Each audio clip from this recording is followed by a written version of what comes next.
Every year, as the Republic Day parade rolls down Kartavya Path, you've seen the tweets, critics rolling their eyes at the Indian Army's motorcycle stunts, calling the Daredevils a circus act. They ask why a modern nuclear armed force is wasting time building human pyramids on Royal Enfields. It's a classic armchair general take. It looks at a parade through a 280 character lens and sees clutter. But these critics miss the heartbeat. They miss the century of blood, mud, and grease that made those stunts possible. These riders are the keepers of a cult of human machine synergy that has decided the fate of empires while the pundits were still checking their notifications. You want to talk about modern warfare? Let's go back to 1916. The horse was dying. Industrial fire was turning the battlefield into a meat grinder. Then came Pancho Villa. He wasn't waiting for a tank. He hopped on an Indian Power Plus big twin and invented the lightning raid. He moved so fast the US Army had to panic buy Harleys just to keep up. That was the birth of shoot and scoot. A sidecar with a machine gun is a nightmare to hit, and it's a hell of a lot faster than an infantry line. Pershing's expedition was a laboratory. It proved that a soldier on two wheels could outrun the bureaucracy of a traditional army. By World War I, the motorcycle was the only thing with a pulse on the Western Front. When the telegraph lines were cut and the runners were dead in the mud, you heard it, the trusty triumph. 30,000 Model H bikes screamed crawling through mustard gas at night with no headlights to avoid snipers. They were the nervous system of the entire British Army. They navigated craters that would swallow a truck. They operated in the dead zones where no other machine dared to go. But the real insanity? World War II. The Flying Flea. Imagine being a paratrooper jumping into the darkness over Normandy. Right next to you, the military is dropping 125cc Royal Enfields in wooden crates. You heard it right. This is the same Royal Enfield which India owns now. They literally threw motorcycles out of airplanes because they knew a soldier with a bike is a scout, a hunter, and a ghost all at once. At the Battle of Arnhem, these fleas were the only reason airborne units didn't lose total cohesion. They moved through the Dutch woods, dodging panzer divisions, carrying the coordinates for artillery strikes. In North Africa, the motorcycle became a desert predator. Erwin Rommel, the desert fox, understood speed better than anyone. His Africa Corp used the BMW R75, a beast of a machine with a driven sidecar wheel and a locking differential. It was essentially a two-wheeled tank. On the other side, the British long-range desert group used modified bikes to map the shifting sands of the Sahara. They developed specialized air filters because the desert sand would chew through a standard engine in minutes. This wasn't stunting, this was a desperate technical war of attrition where the bike was the only thing that didn't get bogged down in the dunes. While making this video, finding photos of Western use of motorcycle was easy, but when I was searching for 1971 war, couldn't find any. This is our problem. At least Royal Enfield should showcase the bikes used in wars.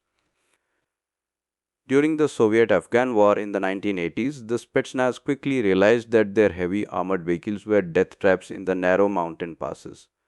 They started utilizing agile dirt bikes for rapid ambushes and mountain reconnaissance. The Mujahideen did the same. Both sides understood that in a vertical war, the motorcycle is king. It climbs where tracks fail, it disappears where armor burns. And if you think this is dated, look at Ukraine right now. Donbass 2024. Imagine you're on a modified dirt bike tearing across a scarred grey landscape. You're pushing 80 kilometers per hour, your teeth rattling from the vibration of the engine and the frozen ruts of the road. But you aren't looking at the scenery. Your eyes are glued to the tree line and your ears are straining against the wind. Then you hear it, a high pitched electric whine. It's not a mosquito, it's an FPV kamikaze drone and it's closing in at 100 kilometers per hour. In this moment, your life doesn't depend on your body armor or your rifle. It depends on your ability to do what the critics call a stunt. You need to bank that bike hard, dragging your knee through the mud, executing a sharp, erratic turn that defies physics. You need to use the terrain, jumping over a crater or sliding under a fallen tree, because if you ride in a straight line, you're dead. This isn't a parade. This is a duel. If you lack the skill for those sharp turns and sudden stops, if you haven't mastered the daredevil mechanics of your machine, This is your last ride. Russian and Ukrainian units are currently using motorcycles to rush trenches because a bike is too small for a drone to track easily and too fast for a heavy machine gun to lead. We are seeing high speed assaults where soldiers jump off moving bikes into enemy bunkers. It's the same daredevil energy we see on Kartavia Path, just with more shrapnel. The US Special Operations Command is currently dumping money into the Silent Hawk, a hybrid electric motorcycle that can run in total silence. They want ghosts on wheels because they've seen the carnage in Ukraine. They know that in a world of satellite surveillance, the only way to survive is to be too fast and too agile to catch. So, when the Indian Army's Signal Corps builds a pyramid of 40 men on 7 moving bullets, they aren't just showing off, they are practicing the most extreme form of machine mastery. This is yogic concentration applied to 350 cc of vibrating iron. If you can maintain a steady throttle while three men are standing on your shoulders at 20 km per hour, you have the kind of josh and discipline that doesn't break under fire. This is Nam Namak Nishan, the name of the regiment, the salt of the earth, and the insignia of honor. It is about the Sudarshan Chakra formation, a display of balance that would make a world class gymnast sweat. It requires a core of steel and a mind that can tune out the roar of the crowd to focus on the fraction of an inch that keeps the pyramid from collapsing. The training for these daredevils is more brutal than most people realize. It starts with months of basic physical hardening. Then comes the slow riding drills. Riding fast is easy, riding at a snail's pace while maintaining absolute vertical stability is a nightmare. It requires a subconscious understanding of gyroscopic force and weight distribution. These soldiers spend 8 hours a day in the saddle practicing until the bike is no longer a machine but a limb. This level of focus is exactly what is required in modern electronic warfare or precision sniping. It is the ability to ignore the chaos of the world and focus on a single vital task. Critics see a circus, soldiers see a lineage. They see the bullet, the bike that has been the standard issue mount since 1949. When India was a young, bleeding nation, the government needed a machine that could patrol the heights of Ladakh and the salt pans of Kutch. They chose the Royal Enfield. It wasn't just a purchase, it was a marriage. The thump of the bullet became the heartbeat of the border. It's the bike that conquered the Siachen Heights and the Thar Desert. It's made like a gun, and in the hands of the Indian Army, it goes like a bullet. The mechanical soul of the Bullet 350 is built for this. It is an over square engine designed for low end torque. That torque is what allows it to pull the weight of 10 men without stalling. It is a simple, air cooled pushrod engine that can be fixed with a hammer and a wrench in the middle of a desert. This simplicity is its tactical advantage. In a high tech war, the most complex systems are the first to fail. The bullet keeps thumping. It doesn't need a firmware update to survive a sandstorm. The Republic Day Parade is the world's most high stakes advertisement for reliability.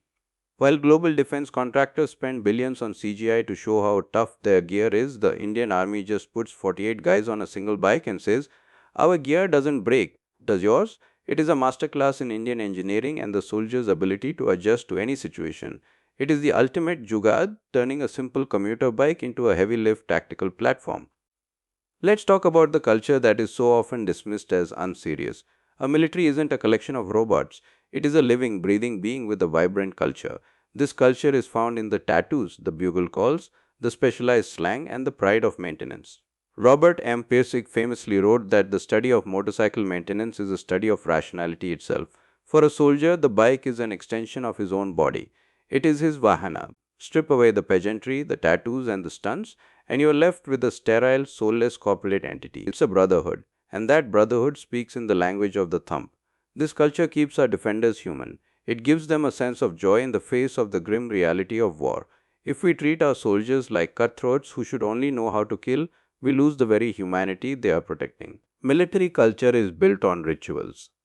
The morning cleaning of the bike, the ritualistic checking of the chain tension, the communal effort to keep the chrome shining, these are the things that build discipline. This discipline is what keeps a unit together when the bullets start flying. To call this a circus is to misunderstand how the human mind prepares for the absolute stress of combat. We don't train soldiers by just giving them targets, we train them by giving them standards of excellence to live up to in every aspect of their lives. And honestly, we should be cheering for the free promotion. Royal Enfield is an Indian company now. Every time a bullet carries a human pyramid across Kartavya path, it sends a message to the world: this is Indian steel.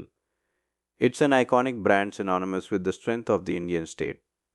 It is the bike of the officer, the bike of the hero, and the bike of the common man. It represents the democratization of mobility.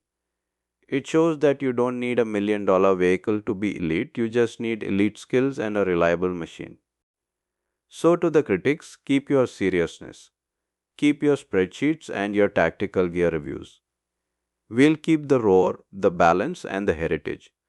We'll keep the josh that makes a man stand on top of a moving machine with his arms wide open, welcoming the wind. Because when the comms go down and the drones are circling, the only thing that's going to get the message through is a man, a machine, and the courage to lean into the wind. The thump of the Royal Enfield is the sound of history moving forward. It's the sound of 1916, 1944, and 2024 all at once.